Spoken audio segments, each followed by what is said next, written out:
Kia ora and welcome to another amazing series of Real Talk. And so I'm Rachel Petero and I'm the founder of Rise2025, and I have my amazing friend and businesswoman, award-winning friend, Kristal Kinsela-Christie. Kia ora, Chris. Kia ora, Kristal.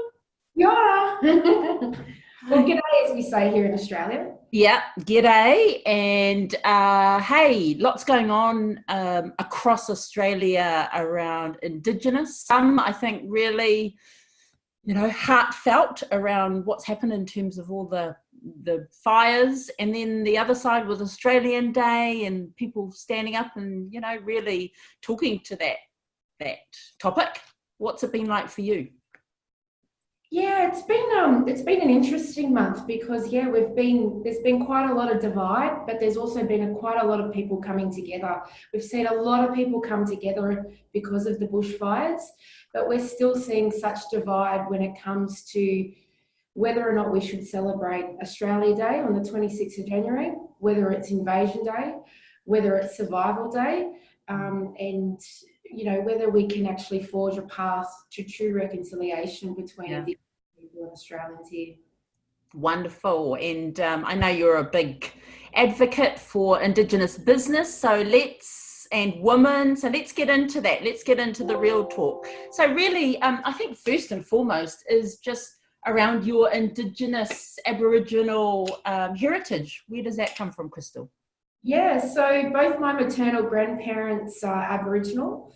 I come from a matriarchal line, so you either come from a matriarchal or a paternal line. So my matriarchal line, I follow my mother who follows her mother who follows her mother. So my great-grandmother was born in a place called Pine Creek in the Northern Territory. So up there, we're Jarwin on that side. On my grandfather's side, which I also acknowledge, he was a really proud Wiradjuri man, and so he was born in central western New South Wales in a place called Condobolin. So I'm what they usually refer to as an off-country black because I've always grown up in the city. So I grew up on Darug country in Blacktown, and that's in the western suburbs of Sydney. But now I live on Beer Pie country. So I'm very strong in sort of acknowledging both sides of my heritage. I didn't meet my biological father till I was 18, and he happens to be Swiss German. So I have that kind of, that bit of the mix, but I've been brought up in a very large Aboriginal family.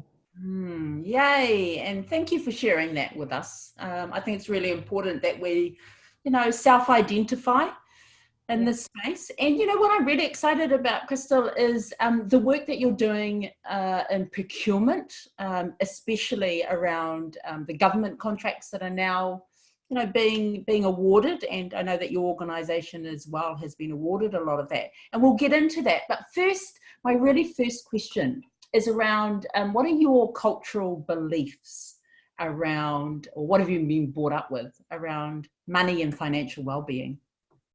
Yeah, I guess I probably learnt a lot indirectly through my childhood. If I reflect back, I grew up in poverty. My mum was a single parent.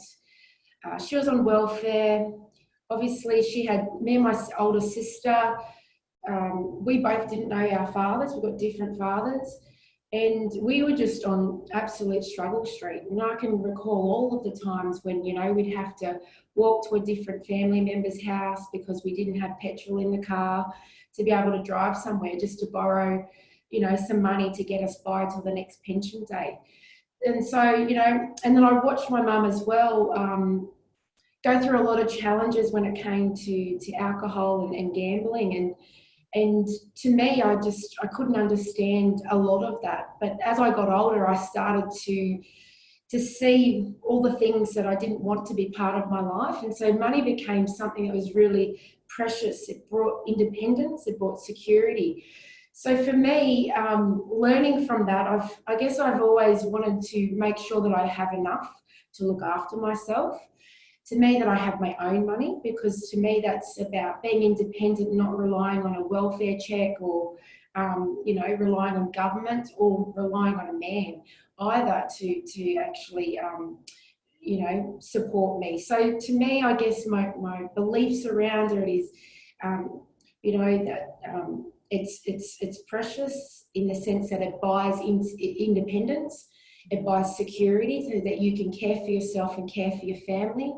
And as I've gotten into business, I see also the social value that money plays. Yes. And we all spend money, and so now I'm a big believer in having impact with your spend. So being an impact spender, because you're going to spend money anyway.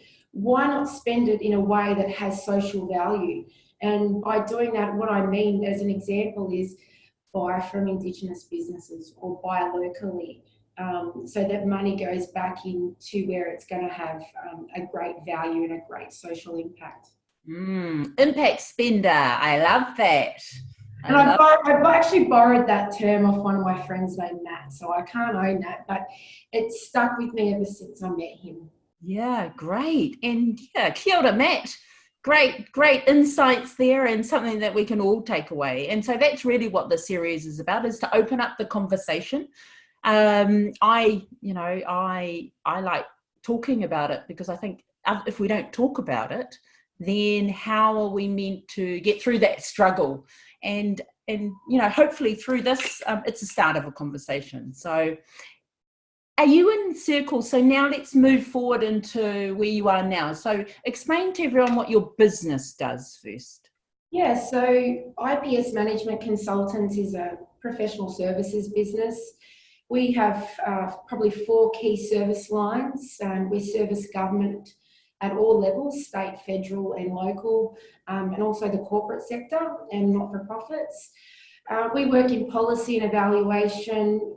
We work in Indigenous advisory, supply diversity, procurement, organisational development and leadership.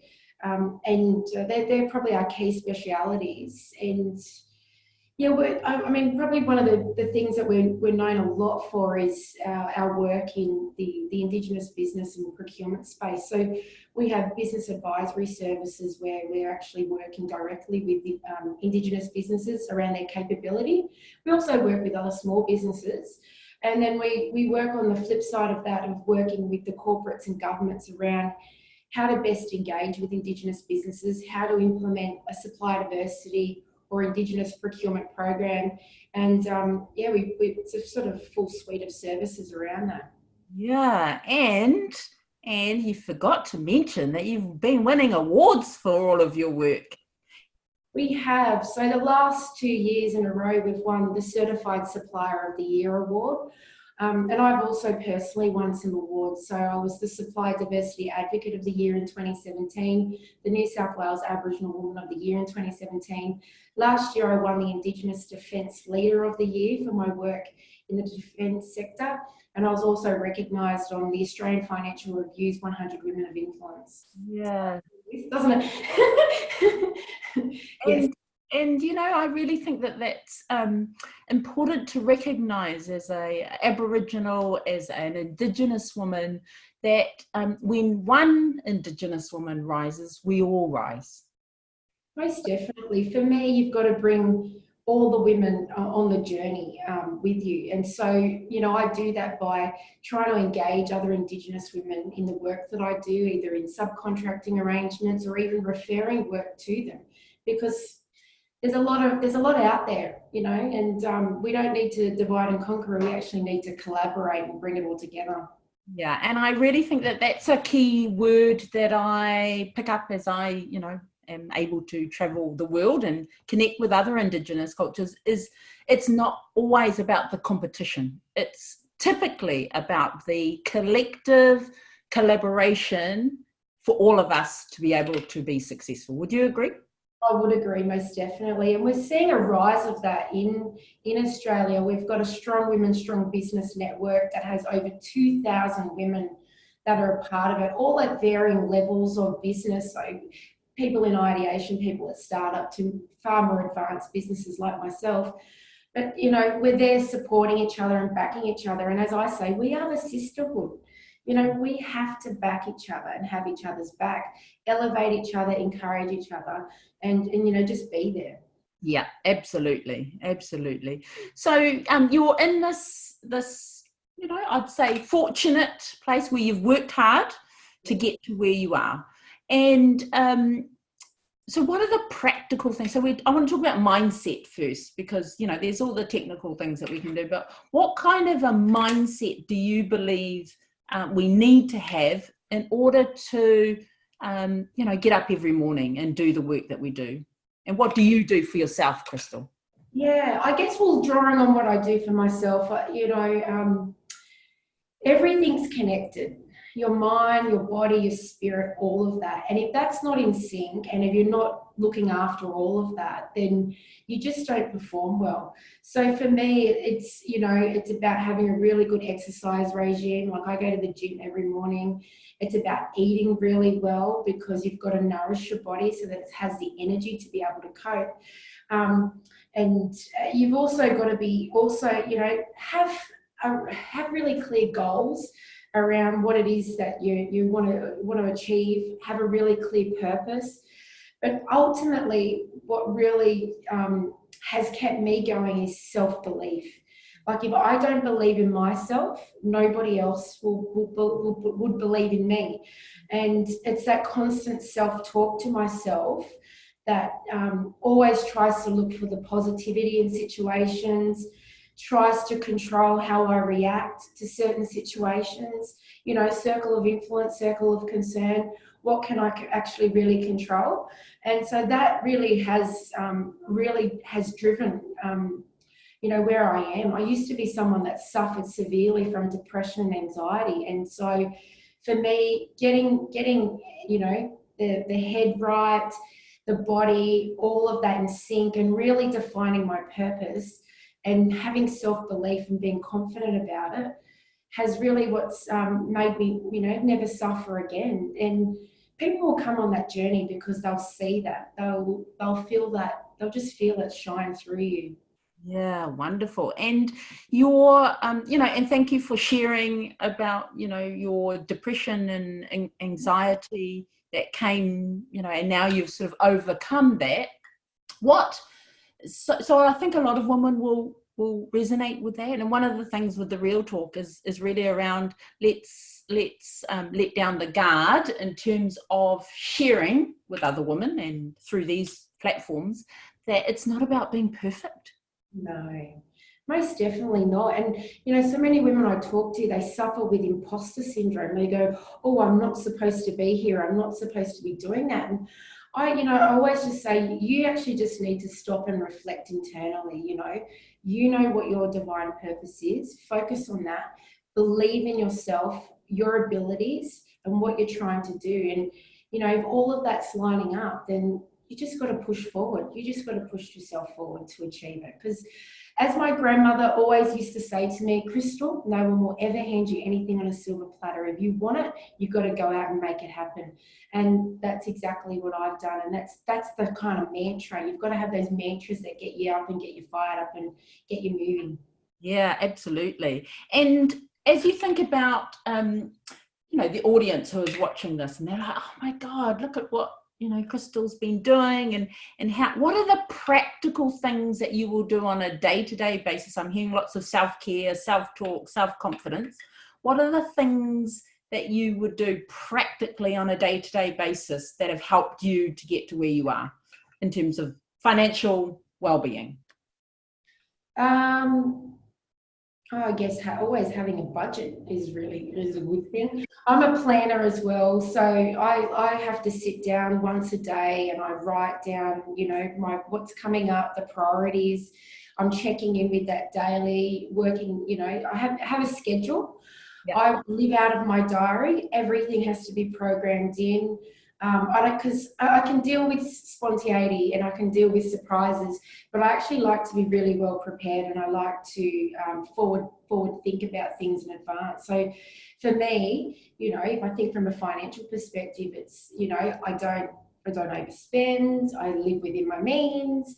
I budget, and just trying to keep on top of things. Like, I'm always checking the bank account, and even in the business, I'm always checking in, with our accounts and trying to get my staff on the same page as well around understanding, we can't overspend on projects because, there is a bottom line that we've got to be making money so that everybody shares in that wealth. Great. So those are real practical things that we can do, not only if you're starting a business, but in life. Yeah? Most definitely. You've got to be paying attention to what's going on, really. The introduction of PayWave in Australia, and I'm sure you've got that in New Zealand, but I think that was one of the craziest things people could do, because you just tapping, and it's pending.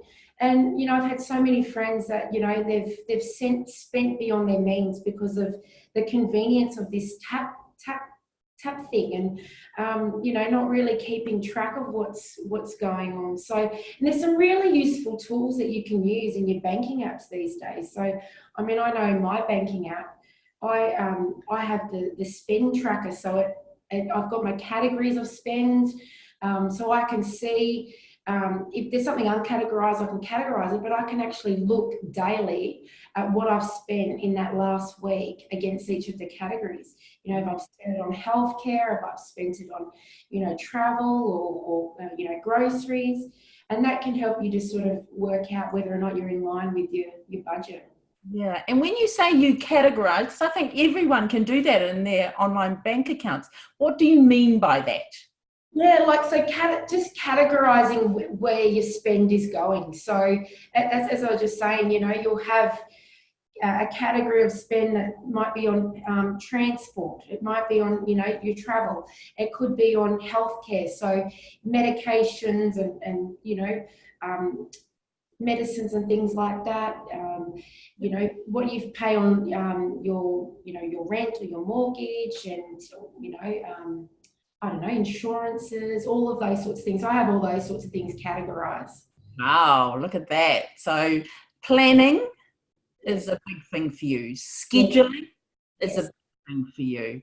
Categorizing your spend, not only for the business, but in your life. And all of those things, when you put all those together, they give you a picture, don't they, of your life? They exactly do. They do. And you sort of know where you're at. You picture where you were at financially. So, and where you're going. And if you've got financial goals, if you're trying to create savings, you've got to have an understanding of what the picture looks like. Yes, exactly. And so I heard things like health, insurances. Is that a real focus for you in terms of planning ahead for yourself and your family? Most definitely. I actually had a friend just recently who was in a bushfire zone who did not have house and contents insurance. And I jumped on the phone to her and I screamed down the phone. I was like, what are you doing? That is one of the most important things that you can have to protect your family. You've purchased your house. You've got a mortgage, but that's the security thing. So they are really important in that regard, and life insurances and health insurance and stuff like that. It's not a requirement to have health insurance in Australia, but it's a safety net for you. Great. So all those really practical things. So it's about creating a financial well-being picture for yourself that helps you to understand where you are at any one time. Most definitely. Great. Amazing. And so I just want to talk to you. You've also got, the way that you also help other women and anyone else who's looking to work in your type of business is you have a book, don't you? Yeah. So tell us about supplier diversity and how you do that and what is it? Yeah. So supplier diversity is actually an American initiative. It actually started in America after the civil rights movement. And it came off the back of President Nixon at the time. He introduced an executive order to force the US government to do more business with African American people and their businesses as a way forward to help to create economic wealth, which would then have a roll-on effect to social outcomes for African American people. So it's been a movement for almost 50 years. In Australia, it's been here for 10 years. I've been involved in the space for about 7. And really what it does is if you just flip the words around, it's about, buying from diverse suppliers. And so in an Australian context, it's about encouraging the largest buyers in Australia, big corporations and governments who have got purchasing power, to buy from Indigenous businesses so that they can then create social value. So that's where that impact spender comes back in. Our government spends $50 billion a year. So, you think about that, this massive purchasing power. So our government committed to a 3% spend of that, a value and contract number of that spend with Indigenous businesses. And the role and effect of that has been amazing. But so my book is actually the first book ever published on the topic of supply diversity in Australia. And I wrote it because I do a lot of work in this space, and a lot of people are like, well, where could I find that reference point, or where could I find this?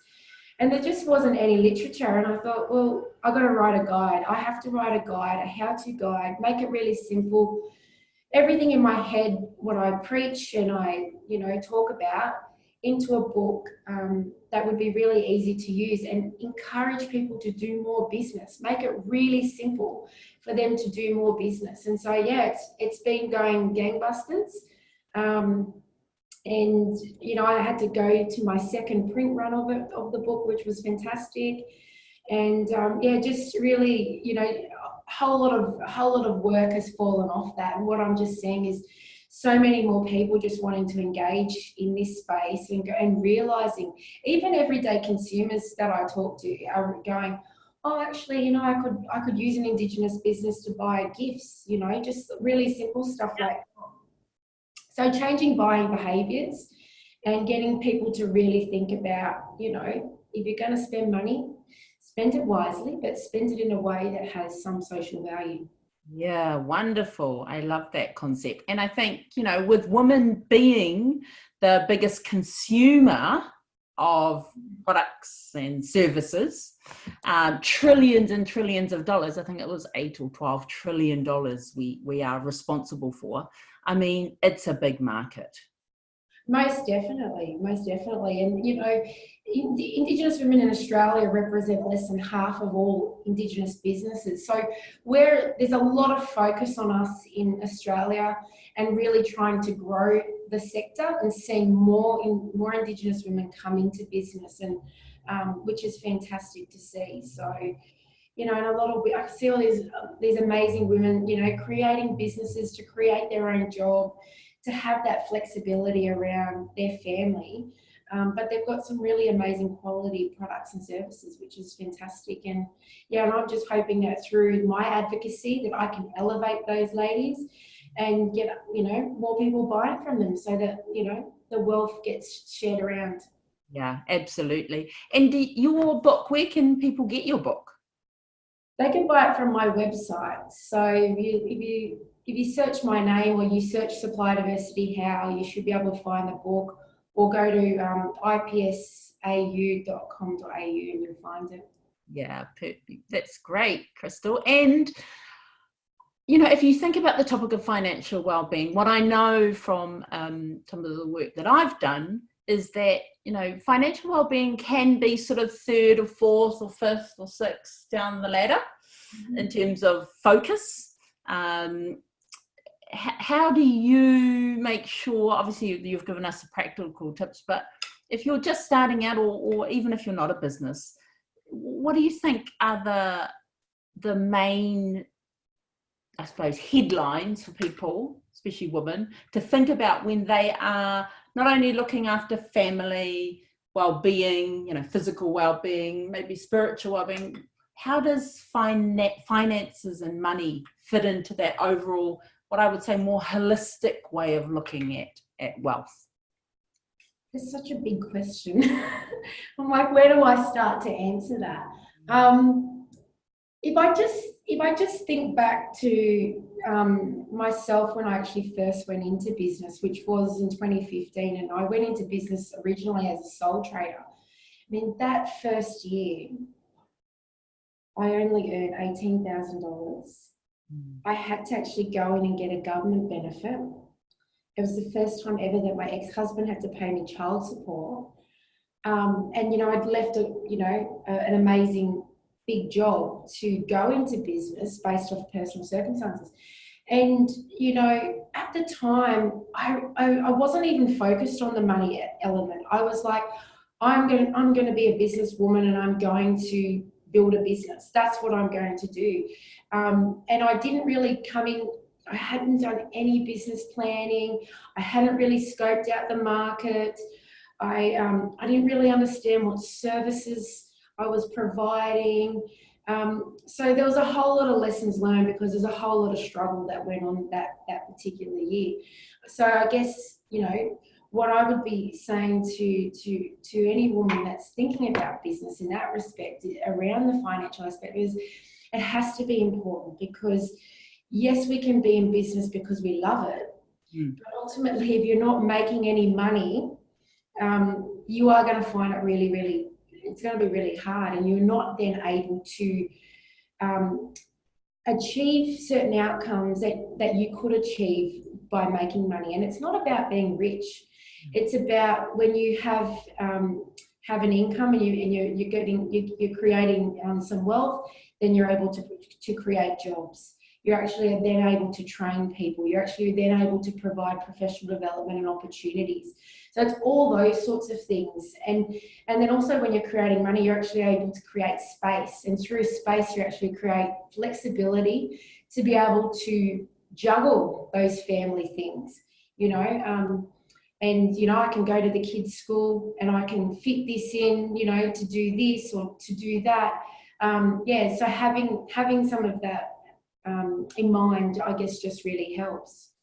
Yeah, I love that example, because it does, you know, it is a struggle at the beginning, I think, with any business. But if you just had a little bit more awareness around how financial well-being can also support you to grow others and support others, I think that's a really good first step as well when you're setting out.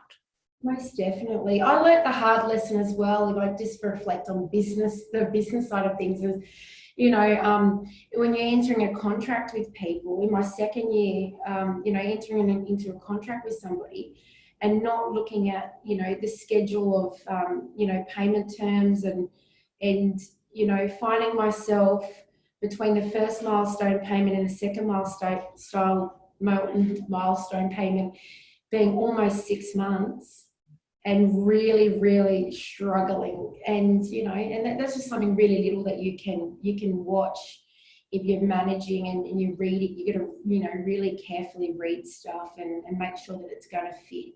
And don't be scared to negotiate with people. Yes. I've been there. Yeah. Negotiation, and just really getting into that detail about, actually, if I don't get paid for 6 months, yeah, how is that going to impact everything else that I have to pay? Frozen. Oh, no, we're back again.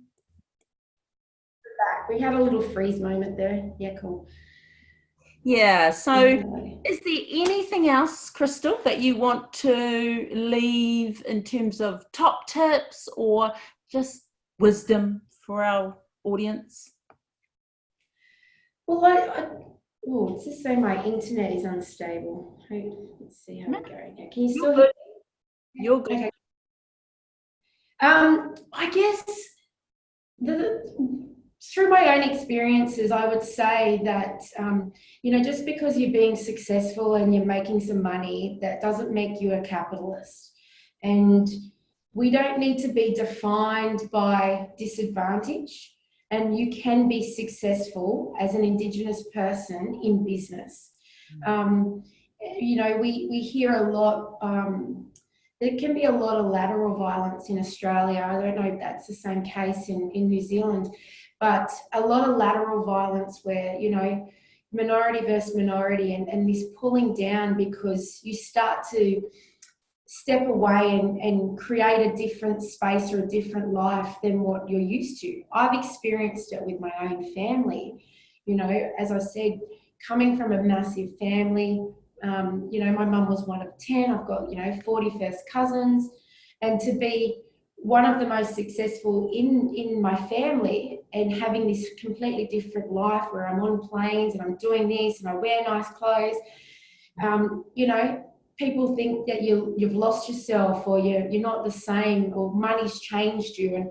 And I don't believe so. You know, you might like different things, you might have different tastes, things might grow on you, but don't let that have that fear in you that you can't step outside and be different. Doesn't mean that you're assimilating white or whatever. We're constantly evolving in that space. Yeah, I totally support that as well. And it might feel uncomfortable, but the question I have to ask you actually is, can Indigenous women be millionaires? Oh, bloody oath. I'm going to be on that path there. Not there yet. But, most definitely, we can do anything that any other woman can do. I have no limits. If that's what someone chooses to do, and they have a plan, and they're keeping checks and balances of the money, then why not? Yeah. Ultimately, you are who you are at your core, and your soul and your meaning and purpose. And I don't think that could change you at all. Yeah, exactly. And I'm totally on that vibe. And I think it's an amazing tool. If you get, to have extra money to share, it's an amazing tool to be able to give back as well. Most definitely.